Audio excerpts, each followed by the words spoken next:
માટે આજે સારા સંકેત. એફઆઈએસની કેશમાં સતત 8મા દિવસે ખરીદદારી. ગિફ્ટ નિફ્ટી મજબૂત. એશિયામાં પણ ખરીદદારી. તો શુક્રવારે મજબૂતી સાથે બંધ થયા હતા યુએસ માર્કેટ. રિલાયન્સ ઇન્ડસ્ટ્રીઝના સારા પરિણામ. નફો વધીને 19,407 કરોડ પર. રિટેલ અને જીઓનું પણ સારું પ્રદર્શન. 2025માં 10 લાખ કરોડની નેટવર્થ પાર કરનારી પહેલી ભારતીય કંપની બની. બોર્ડે અનંત અંબાણીને 1 મેથી એક્ઝિક્યુટિવ ડિરેક્ટર તરીકે નિમણૂક માટે આપી મંજૂરી.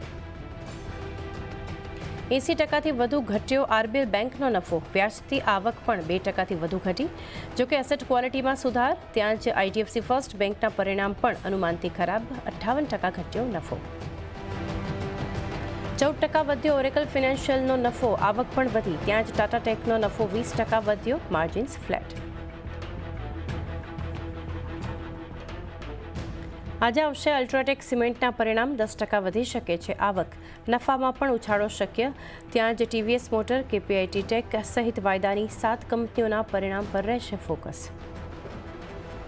સીએનબીસી બજારની ખબર પર લાગી મહોર. એસએમએલ ઇસુઝુમાં 59% હિસ્સો ખરીદશે એમ&એમ. ₹650 પ્રતિ શેર પર 555 કરોડ રૂપિયામાં થશે સોદા. ત્યાં જ 26% હિસ્સા માટે આશરે 1555ના ભાવ પર ઓપન ઓફર લાવશે એમ&એમ. અધિગ્રહણથી ટ્રક બસ સેગમેન્ટમાં મજબૂત થશે કંપની.